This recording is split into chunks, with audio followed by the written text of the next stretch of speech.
Welcome to the Songwriter Insight Show, your home for nuts and bolts talk for today's music biz.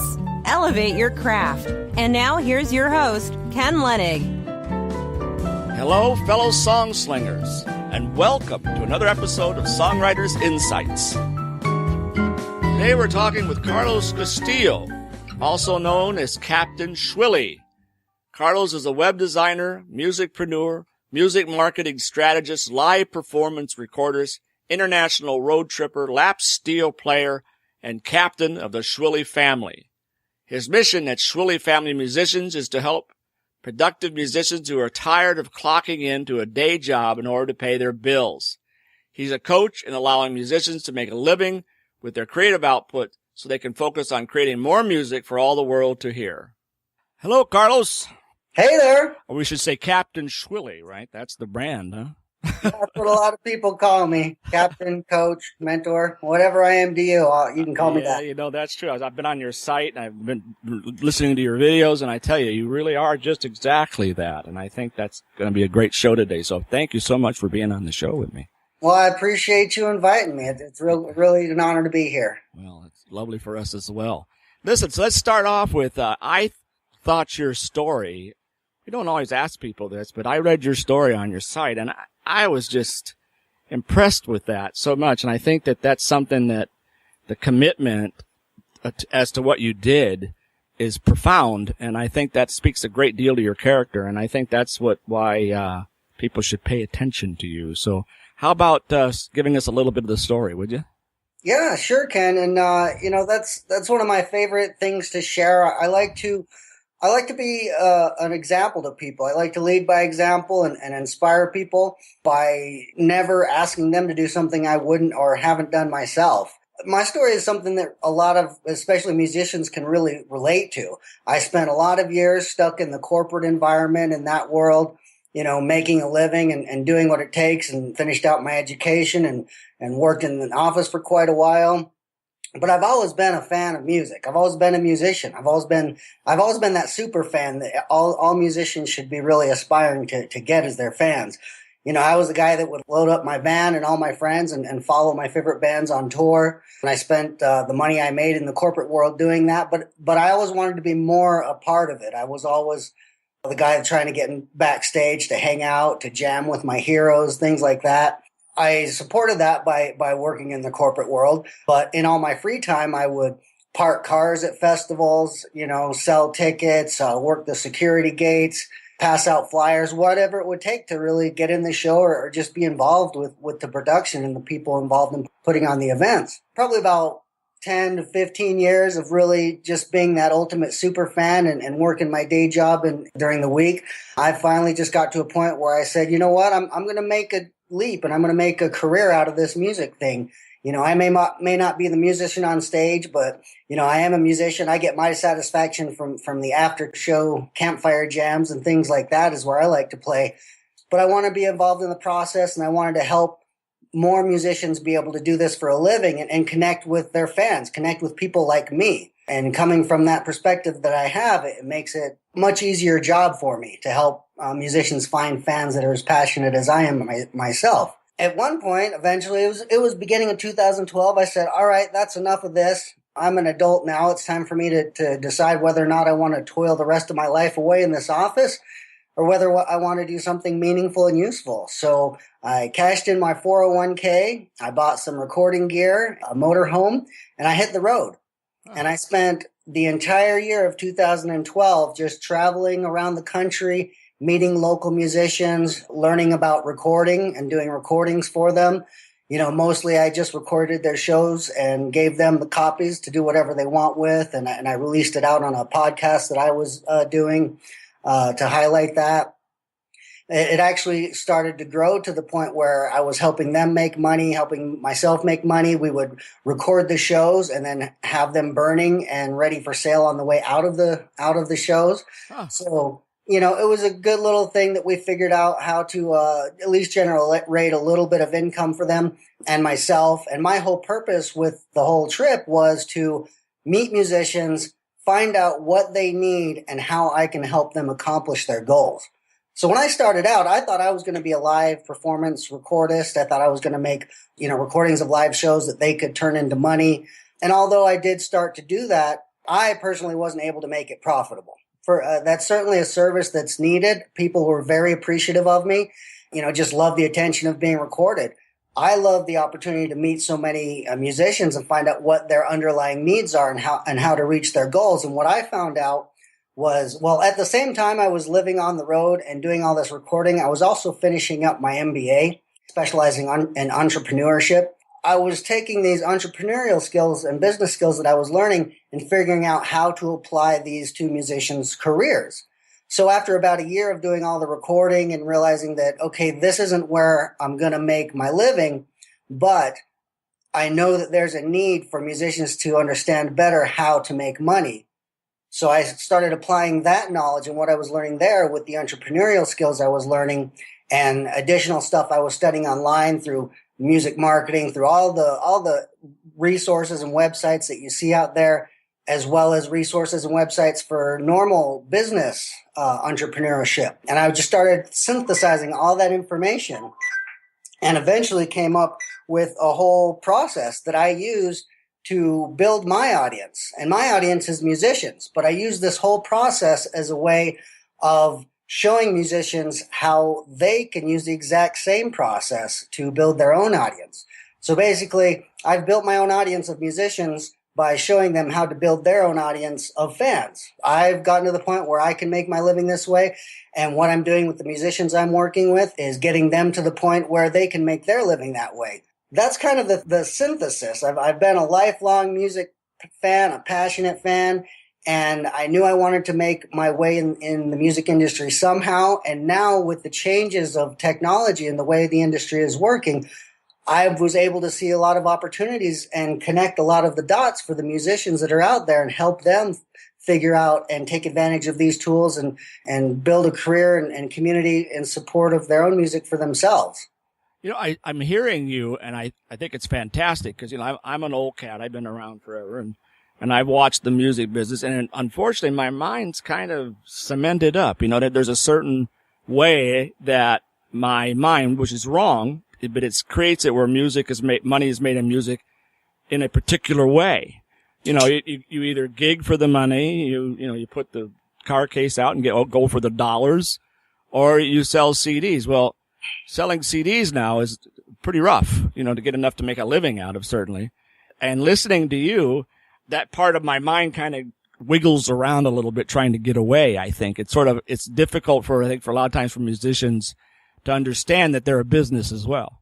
I completely understand where you're coming from that. And that's one of the biggest challenges that's put in front of me is the fact that everybody is stuck in the mindset of how things used to work. And a lot of people even realizing it, even if you take a few steps back and look at how the process has been in the past, you can see if you have a clear view that way is broken and it doesn't work and it doesn't benefit most people. I'm not sure it did then either, really. Right, exactly. It never did then, yeah. And it doesn't now. That's exactly what I'm saying. Yeah. So even with the perspective that you have, you can take a step back and look and see that that's the case. Here's the thing. The stuff that I'm talking about, what it requires to be successful, isn't necessarily changing. There's older bands that I can look at that have achieved success in the same way. And I'm going to use my favorite band of all time as an example here, and that's the good old Grateful Dead. That's a band that's got to be at least contemporary, if not even early for you. And that's a band that's done exactly what I'm talking about in order to build their careers. What I've done is I've taken this information of things that have been done in the past. It's the concepts and the ideas. The tools and the technology are new. But the concepts and the ideas of how to do this, of how to succeed as an entrepreneur, and when I apply that to musicians, I use the term musicpreneur, and this is something that I want all musicians to really get in their head, is to get into that musicpreneurial mindset and to realize that they just have to show these skills. And so what I did is I figured out the key to success. I narrowed it down to one single word, and then I developed a system around that to help you get there. And when I tell you what this word is, what the secret to success is, you're going to realize that everyone that you've seen be successful in the past has used this. you're going to realize that all the people that you've interviewed on this podcast in the past, whether or not they even use this word, this is what they're talking about. And this is the key to being successful as a musicpreneur in the modern music industry. And that magic word is community. Yeah. Well, I remember when the Grateful Dead, I predate that quite a bit, but I remember when the Grateful Dead came out, everybody was kind of astounded by the fact that they sort of ignored the mainstream. They didn't care, really whether a label picked them up or not. They made their money and got into trouble because they made their money outside the labels. And I can remember Pink Floyd, they started out not making any money at all. They put all their equipment on the back of a flatbed truck trailer, drove around the countryside, and then plugged it in, and a concert would just spontaneously come about. Thinking outside the box like you're talking about, to find that community, you're right, it's the key. It's what it comes down to. The question I have for you is, how do you get around the squirreliness inside our heads as musicians? We think we write the song, we put the song together, we get it recorded, we perform on stage. How do you get that person to go, oh, by the way, now you got to be a business too, and you got to market yourself, you got to do this, you got to do that. How do you find that impetus? That's a really great question. And fortunately for me, before I studied business, my first degree is in psychology. It's all about perspective. I think, just like I say, the key to success is all about community. The key to understanding anything in the world and achieving anything is about the perspective that you take, not just your own perspective, but you have to be able to understand other perspectives as well.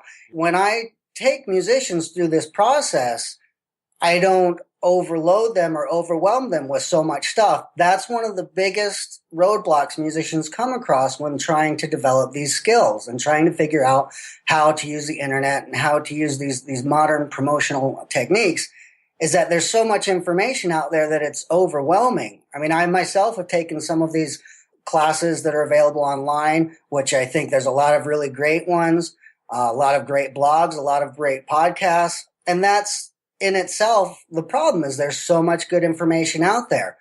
So what I do is I eliminate 80 to 90% of it. And I only share what I have seen be successful. And I only give instructions, and tasks one at a time. I don't want people's minds to get overloaded with how much is possible and what there is to do or get fickle over which tools to use or how exactly go about it. When I start working with someone, I only give them one task at a time. Once they understand how to accomplish that task, then I can share them the perspective on why it works once they've seen the results from it. And then they can learn from that and we move on to the next thing. So eliminating overwhelm is a big key to everything. And here's a book that everybody should read. It's called The 4-Hour Workweek by Tim Ferriss. And it's all about using entrepreneurial skills. It's all about maximizing your time. And a lot of that applies to what musicians need to be doing in their career. And one of the things I learned in that book is called Pareto's Principle, which basically means that 80% of the results that you achieve come from 20% of your efforts. So what I've done through the process of all the stuff that I've studied and synthesized, I'm a real good student. So I'll do all that stuff for you. I'll take in all the information, test it with my clients, with friends, with whatever, with myself, of course. And then what I give you is only that 20% of the information that gets you those 80% of results. That's how I deal with that. I just eliminate all of the extra noise that I can. I feed you just as much as you can handle at a time and only the stuff that's the most effective and most easy to implement. And you can build on that from there. Yeah, that's great. I mean, I think I told the story on the podcast before. I was ill for years. Did all my business prior on a yellow pad, and I was in a wheelchair. So my kids brought over a computer, and I learned, because I could do that. One of the first things I started doing was I was just curious as to how the internet worked and how you promote on the internet. My gold and my time into promoting what I was doing, and not necessarily to look for success, but more to see what result would come from each thing that was done. We talked about coaching an awful lot. And I think you're a perfect example of someone who's a great coach. I mean, that's kind of what you're doing, right? I mean, I put coach very high list of words that I self-identify with. That's the whole point. I think if, like you said, for those listeners out there, may be that, like, I can promise you it's taken me 10 years and my partner, 6 years that we put together trying to figure out what's going on in the music business, try to figure out what's going on just to try to make things work and how the internet works. Not entirely sure that Dave and I quite have a real understanding of the data that we've got. But here you have the basis and the education to look at that data. My point being that every band out there could spend 10 years trying to figure out how to do Twitter, how to really do Facebook, how to do this, how to do that. And if they have a coach like you that says, no, let's cut through all that. That's not workable. That doesn't really function very well. I think that's amazing. Yeah, that's the goal. No fluff here. If you want fluff, we'll pet a bunny. Yeah, that's right. That's right. All that fluff takes time. I was talking to, the conversation was how much you should use Twitter. And if a band had to do 4 tweets a day and come up with the content to say on the tweet and all that stuff, that's a lot of time. Right, exactly. And the whole reason you're in this business is to make music. So any time that you are spending away from making music is time you're spending away from making music. So I'm very aware of that, and I want musicians to have as much of their music time as possible. But I also want to introduce this perspective that, well, DIY, do it yourself, is a misnomer. You can't do it all yourself, and you can't be expected to. But what you do need to do is take control of your career and be your own boss. You need to figure out when you need help and go get that appropriate help. Like for me, you can ask me all kinds of questions and to get you on track or in other areas that you might need. But the key is that you have to be your own boss and you have to take charge of it. But with that in mind, you as the boss doesn't mean, the boss of any other company isn't the one doing all the work. You need to figure out what you can outsource, what you can automate, and what you can eliminate. And someone like me is a good person to ask those questions to. The person I was thinking of was Shireen Wells for Scottish artist Colin Klein. And now Shireen did his Facebook and Twitter, but she did it because she was a super fan, like you said that you were. She did such a great job that she was actually hired by the record label to do promotions for the record label as well as Colin Klein. She'd already done all that work. That was her work before. So she had done all the work about making the contacts with the right people and, doing the job of promotion. So where Colin Klein only had to worry about making music. You really have to find somebody outside of yourself, like you just said, to sort of do that for you. Do you ask people, the other side of that, do I ask people a favor? Do I say, could you do this for me? Or here's the thing. A lot of people that approach me, ask me, one of the first questions they ask me is, how can I get a manager? And my question back to them is, well, what do you want a manager for? Yes. And they don't know. Well, if you don't know what you need a manager for, then you don't need a manager. So let's ask some different questions. What you're asking is, how can I know what needs to be done and get it all done? We can take care of that pretty much in a couple exchanges of emails. I can explain these strategies and teach them to you. But a lot of the clients that I work with that are the most effective it's usually their wife. I have a couple whose wife is their promo team, who I've worked, with them, teaching them the strategies, and then the wife takes over. A couple other that outsource to other people in their family. So if you have someone that's a super fan, once I've taught you these strategies, or I'll share the teachings with whoever you want to assign these tasks to, that's who you do. It's kind of hard to find someone. It's kind of hard to recruit someone. There has to be someone that's already personally enough involved in it that you can outsource a lot of this stuff to. There's also some of the more mundane tasks. There's outsourcing companies, I can't even think of the names right now. I've looked at some, but I ended up hiring, people in my own family to do some of this work.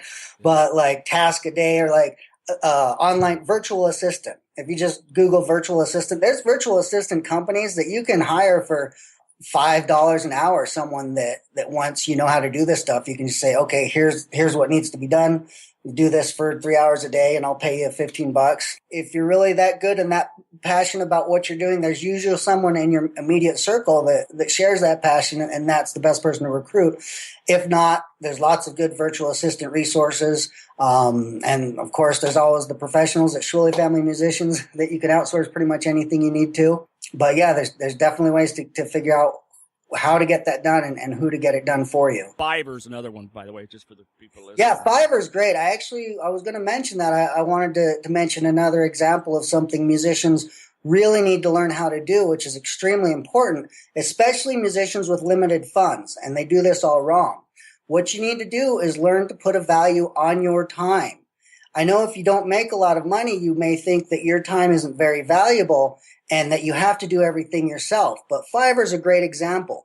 Let's just say that you need a logo real quick for whatever reason. You don't have one for your band at all, for whatever reason.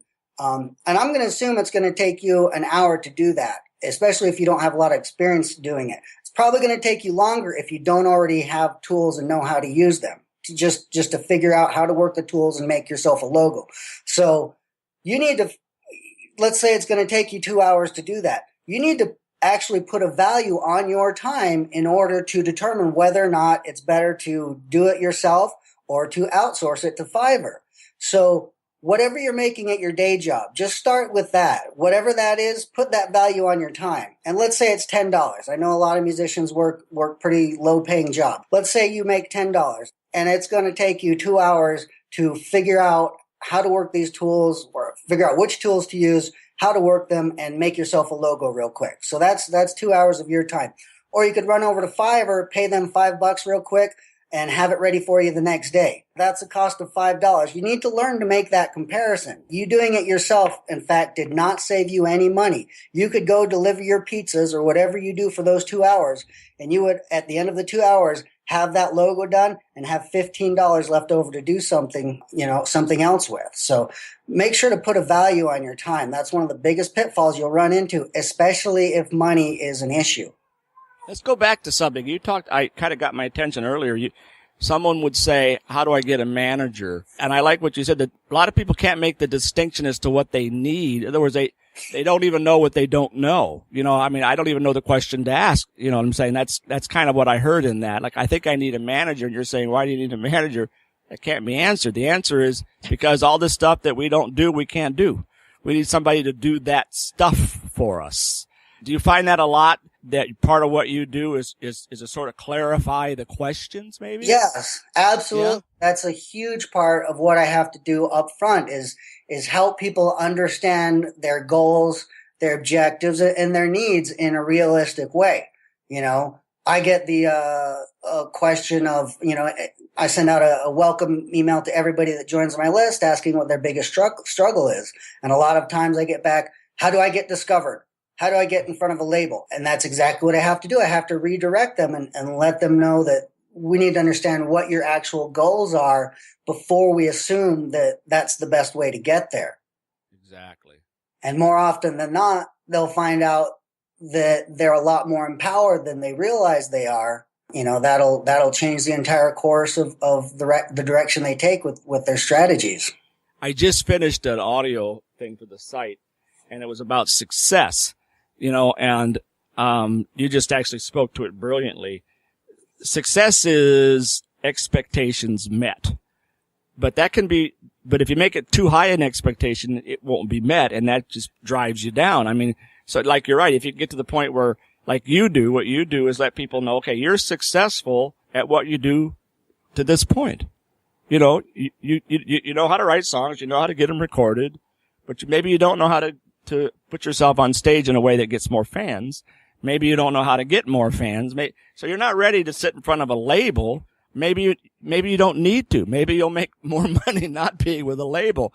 All of that requires good, solid understanding of yourself. So it comes back to who the person is, right? Who the artist is. And I think I read one of your things about that, is that they have to, first of all, get to know who they are first before this conversation can even happen, right? Right, exactly. Who are you as an artist first before we start talking about where we can take you? Read something about it was really impressive. It had to do with genre, but it was finding, am I getting this right? Is finding the audience. Instead of you trying to get all the thousands, I'm probably not doing this properly, but getting all the names on Facebook, you need to find the right people. If your songs are about baseball or your fans are baseball people, set up and busk in front of a stadium. Yeah, I figure mean, out who your fans are and go where they are. Don't just you can spend millions of dollars on a radio campaign or a billboard campaign just to kind of do the shotgun approach and get in front of as many people, most of which will ignore you as possible. Or you could take the little bit of effort it takes to get to know the people that are fans of your music and interact with them and engage with them. And the more you develop that relationship and get to know them as individuals, the easier it is to get in front of them. And it requires such ridiculously smaller numbers if you're in front of the right people. exactly. 500 super fans or 5,000 Facebook fans. Right. Which one do you want? Give me the email subscribers. Yeah, exactly. Give me someone that's actually signed up and wants to hear from me on a regular basis. Then give me the opportunity to continue to engage and entertain them. And then every now and again, make them an offer and I'll give them an opportunity to invest in my career. It's all about cultivating and maintaining that relationship. And then you can monetize on a regular basis with predictable results. But you have to put in that work and create real relationships first. So it goes back to community. Yeah, absolutely. So talk a little bit about yours. I love the idea. It's kind of what we're attempting to do too. I think it's the same thing. Is try to create a community where ideas can be exchanged easily. Like, we'll certainly impart what we know, but when we ran out of what we know, we started the podcast because, I have a great job. I get to talk to people all the time about what they know. And that gets shared around it. So I really like that idea of community that there's a two-way sort of a conversation going on all the time, so that we can all learn from each other. I mean, I was so stunned, like you said, take your van and use a washable pen and put on the side, I'm going to this festival, join me, on the side of the car. How simple is that? You're right. It's not don't look quite so high. There's small things you can do. And a community will generate that conversation. They did something. So talk about your community a little bit. What do you call it? Well, Shwilly Family Musicians. Yeah, Shwilly Family Musicians. The name of the company. I know it's kind of tricky, but I'm going for that overall long-term brand recognition once we become big. I didn't know whether to call you Captain or Carlos when we started. Yeah. I like Captain now that I've talked to you. I'm going to change over to Captain from now on. My Captain. Right? Yeah, that works. And Shwilly Family is an homage to the group of friends that I came up with in the music industry as super fans. That was the group of us that met at Hookahville at this festival in Ohio every single year, twice a year. It's still going on. I still make it when I can, but the core group of us has expanded throughout the world now. And that's why I used the name when I created the company and started developing this community of musicians, because that's what my group of friends is. We're all musicians. We're all the people that were super fans at one point, and at this point, they're all the people that are in the bands on stage now. It feeds itself, and what I wanted to do is just share that sense of community with musicians. A lot of musicians, even when there's a lot of them around at big events and stuff, feel kind of isolated, and because they have different sorts of things they're trying to accomplish, different relationships they have with their careers.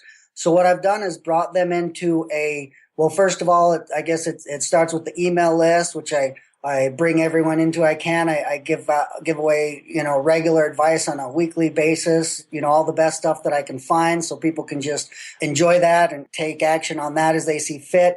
But anyone that signs up for my email list, I invite them into a private, secret. Actually, I'm about to upgrade the status to secret group on Facebook. And the reason why it's closed and secret is because I want musicians to feel comfortable about sharing, not just the things that we're finding success with, but the struggles that we're having as well.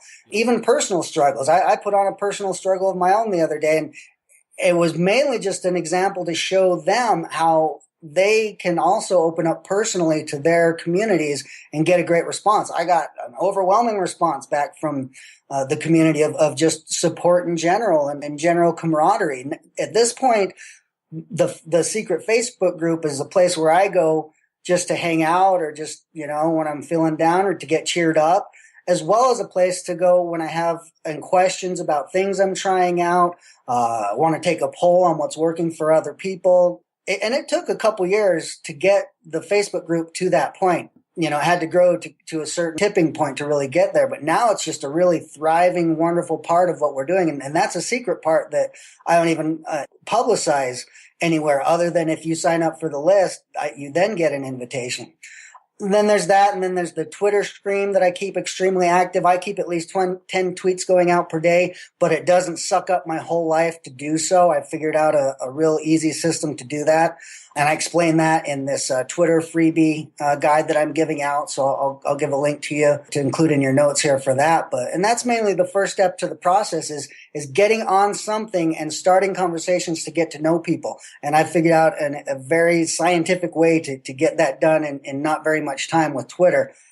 So that's why that's the first step to my process. But it expands into everything more that this community is about, and that Facebook group is a really important part of that. Yeah, it makes sense. So it's using Facebook in a directed way.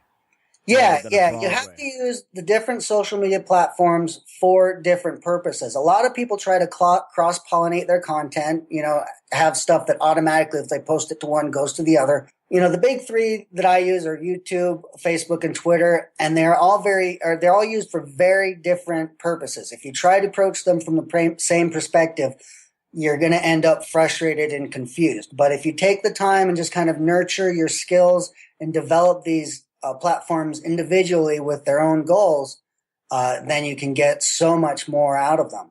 If you don't mind, let's do some context stuff here. Let's just talk about those big three, because that's clearly absolutely true. YouTube, Facebook. Facebook, for me, it should be the last. I think it's YouTube and Twitter that seems to be, from our perspective, seems to be pretty valuable. But it may be, in fact, that we're not doing the right thing. So from a contextual point of view, what kind of things, let's say you're a singer-songwriter, you've got a pretty good fan base. You can put maybe 50 to 100 people in a room anytime you play, which is good. And you want to start making a campaign on YouTube and Twitter and Facebook. What context should that person use? Does that make sense? Yeah. Let me just kind of give you the overview of how I see it. Yeah. As far as discovery, YouTube and Twitter are really where it's at. If you're at all prolific, if you have a camera, be on YouTube and put something up every single week, because if you already have the equipment, it's no big deal. And YouTube is the second busiest search engine there is. That's where people are going to get discovered. The most effective way to get discovered there is by doing covers. If you just check YouTube or iTunes for whatever's the highest in the charts that are relevant to you at any given time, then you can pick covers to do that are going to get searched the most. That's the most effective way I've seen. Really? Organic traffic grow on YouTube. Yeah, it's even if you're a singer-songwriter, go ahead and do a cover just to get people to know who you are. Absolutely, that will get you in front of people whose audience could relate to you. Wow. Even I like people that pick covers that are out of their genre. Then you can get in front of a whole new audience, and you never know what might click. Don't rule someone out just because they're wearing a different colored T-shirt. You know what I mean? There's an example I was talking about. Now I'm on Vandalism, which is a huge international site for musicians. The most popular, and of course you have to go on YouTube to put the video up, before you can put it on Vandalism, because that's what they use. That's the platform they use. And my biggest hits were covers, and it never dawned on me. That's just what I'm talking about. This is me not understanding the data. Mm-hmm. That my biggest hits are on covers that I did that are fairly similar to what I do. And I got more hits on the covers than I did on my own things. But then slowly, the other songs started to pick up too. So I'm sort of flabbergasted by that, because here's a perfect example. If I were to come to you and say, how do I do this? And you said the same thing. Well, get on this and then cover. And then I think to myself, well, I have, and I've had the results, and I didn't even know what I was looking at. Well, here's a perspective you can use that most musicians should actually understand.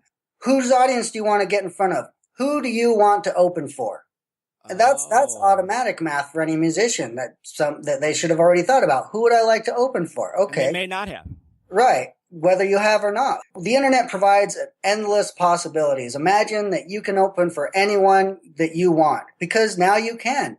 Because the next part of that question is, okay, how do I get in front of their audience? with YouTube, the answer is cover some of their songs because their audience will be searching for those songs. That's, I'm kind of shaken. That's big. I'm an old guy and I just learned something incredible. So thank you for that. I hope everybody was listening to that. Of course, maybe people out there going, well, of course you dumb butt.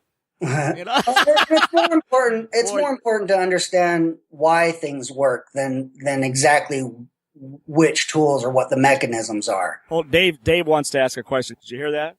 No. Okay, what Dave was just asking, he said on the same theme, we've heard some people tell us this too. If you wrote a song with the title of a popular song and put it on YouTube, does that have the same effect? It does, because YouTube, the way YouTube works as a search engine, it's going to, people are going to put in a certain combination of words.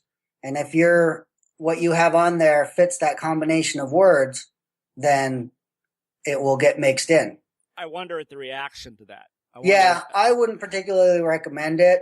I think that it looks a little too overt as far as this whole SEO thing involves creating combinations of words and things like that. And that way of working the internet is kind of dying because people have figured out they can cheat that system.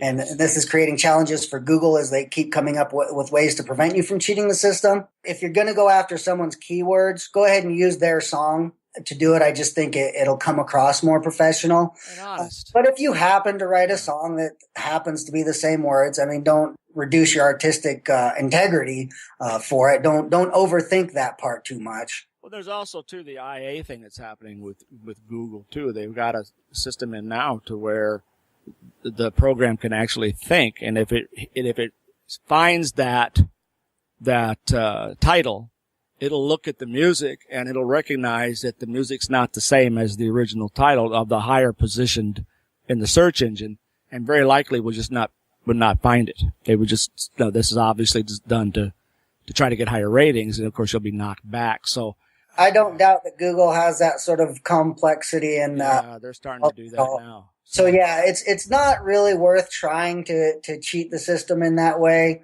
Not that that is particularly cheating. That's kind of a semantical thing, but it's not worth really trying to overthink exactly how this stuff works and try to manipulate it that way. But if you just follow some general guidelines of getting in front of people whose audience you'd like to be in front of and covering some of their songs and giving them credit for it, of course, when you upload it to YouTube, that will just ingratiate you in front of the right fans. I mean, that's the same conversation I've had with people before. They said, why genre? There's so many artists say, I don't have a genre. I'm completely unique. You can't describe it. You can't sell it. You can't sell it. Exactly. I mean, the bottom line is if I sound like, or I think that in the fans of, say, Bob Dylan may like me, for example. They may like what I do because it's kind of Americana and folk, but I was a rocker for years and years. And I don't see a problem in the world by telling people, like, for example, on Django, on internet radio, for pennies, you can actually target your songs on the internet radio system to an act that you think you sound like, or that you think their audience would like, which is exactly what you're talking about. I think there's something honest about that. I mean, whereas one may seem to be a little bit, you have to be able to, well, first of all, you have to understand that the basic tenet that you can please some of the people some of the time, but you can't please everyone all the time. There's no single musician out there whose music is for everybody. Don't try to be that person. You will fail. Yeah. You should write what you write, then find an audience for it. That's the thing. Right. Yeah. Write what you want. You have to learn how to describe it, though. It doesn't have to be what you would consider a specific audience. You can create your own genre or subgenre or whatever. The key is you have to be able to describe it in a concise way that people will understand and be intrigued by. One of my favorite examples is a band from Colorado called Leftover Salmon, and they've created their own style of music. They call it Cajun Appalachian Slamgrass. So, they're a bluegrass jammy band type band, but they managed to put it into 3 words that gives you an idea. When you show up to their show, when you first hear it, you're going to be like, I don't know what that is, but it sounds pretty interesting. And when you show up to their show, you're going to be like, that's what this is. So I love that. You can come up with a way that's completely unique to describe your music, yet is reminiscent of genres that exist and that people will understand. And when people come up to your show, that clicks with them, then there you have it. You have a very specific branding, a very specific genre, and a way to market yourself clearly in 3 perfect words that you can fit 3 words into just about anything you do. We're talking with Carlos Castillo, Captain Schwilly, right? That's right. Yeah, let's expand that, because one of the things I was reading on one of your sites is this idea of coming up with 2 sentences that describe 2 sentences, like you just got through saying. They created this little description. And we're going to call it a brand identity statement. There we go. So the brand, yeah, talk about that. That was great. Let's talk about that a little bit. Yeah, well, brand identity statement is kind of just what I described, but in a more expanded version. If anyone studied business, that's what's called the elevator pitch. You just need to think of 1 or 2 sentences that, imagine you're at a party or a mingler or mixer, a convention or whatever, and you only have 30 seconds with which to describe what your music is and gain someone's interest. So you need to have that prepared. The 3 words or less subgenre that we just discussed is a more compact version of that. So expanding out to the elevator pitch or the brand identity statement, the next, and then you want to expand out to the next step and work your way backwards to accomplish that. So do this. Imagine, take your favorite song, your most anthemic song or the song that you think most represents your music right now of yours, and imagine a video for it. Time, money, resources are not an issue. Just whatever you can dream up for the video. The one thing I would say is you and your band cannot be in the video. So imagine this video and what it would be and what it would entail. Imagine the tactile senses that it would ignite. And come up with a couple paragraphs to just storyboard or write out what that video would be. What's the description? What are the adjectives that you come up with? Focus on that. A cool video description that's 1 or 2 paragraphs. That's your perfect song that emulates your career, represents your career right now. So start with that. And then you can distill it down to just 1 or 2 sentences, which you can use as your elevator pitch wherever you go, whenever you meet someone, as one of your first things you say when you meet someone on Twitter or Facebook or wherever. From there, distill it down to those 3 words that you can use on a flyer or in your Twitter bio or your T-shirt or whatever branding product that you come up with. So start with that video for your song and just distill it down for a few different versions. And those will be some of the most important marketing tools that you have. That's amazing. What was the band's name again? What did they use? Oh, I got kind of tickled. Leftover Salmon. Cajun Appalachian Slamgrass. We'll put that in the notes. I think that's clever. I mean, it's unbelievably clever. I think exactly. It's great. I know all you musicians out there are lyricists. You should be able to do this easily. You should be able to do this. It doesn't. Yeah. No stress. Yeah. Well, listen, you got a project coming up. You're going to be working on an online course, yeah? Yeah, I am. It's called the Smart Online Musicpreneur. Basically, what I'm doing is taking all the knowledge that I have just learned, especially over the last 3 years as I've been developing these online marketing systems. I've studied all the other music marketing classes. I've studied business marketing classes. I've got, like I said, my own MBA, plus all the experience I've had from experimenting over the last couple of years with my own clients. And like I said, I have developed a step-by-step system that is a way to get from being a hobbyist to being a professional musician. It's not the only way, but it does. It's a way that everything that I'm sharing in the class is guaranteed to have gotten me results in the past, and it's laid out for you as simply and straightforward as it can be. No fluff, just the good stuff. And pretty much you don't even have to do a whole lot of thinking for yourself when it's done.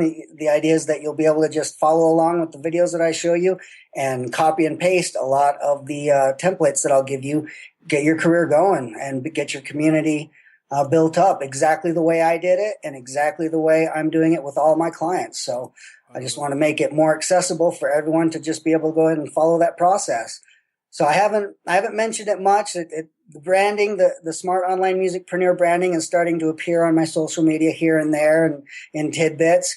But when that gets released, probably in the next couple months, of course, it'll be all over the place. But in the meantime, if you go to ShirleyFamilyMusicians.com /songwriter insights, I'll put up a page with a free Twitter guide that I'm giving away. And it's really all you need to know, our top 4 tools to use on Twitter to get your strategy rocking there. Oh, great. And like I said earlier, that's step 1 to everything that I do when I'm working with people is get their Twitter rocking, because people get significant results immediately at no cost. That's where I like to start, and I've put together a guide to show you exactly how to do that, and I'll have that link for Ken to share here for you.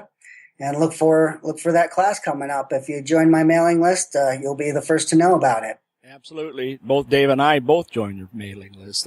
So that's just to let you know, we're fans of you, buddy. We're fans All right. of you. I'm glad to hear it. I'm fans of you. That's how this whole thing works. That's how it this works. whole thing works. We're all fans of each other and helping each other succeed in the modern music industry. That's right. So Schwilly, SCHWILLY, FamilyMusicians.com. Carlos, tell me, on your Facebook, is it under Carlos Castillo or is it under Captain Schwilly? You can search either way. I use that little it's the little parentheses marker. So you can search Schwilly Family Musicians. You can search Carlos Castillo or search Captain Schwilly. And if you join my list, I'll even get you into our secret private Facebook group there. Okay, if people are listening out there, this is a guy you need to be in relationship with. Carlos, thank you, man. Great show. Well, thanks so much for having me. And we'll have you back, absolutely, if you're willing. I certainly look forward to it. I know there's plenty of stuff we didn't even touch on. Didn't even touch. We'll get back to it. Thanks, buddy. All right, thank you. Bye.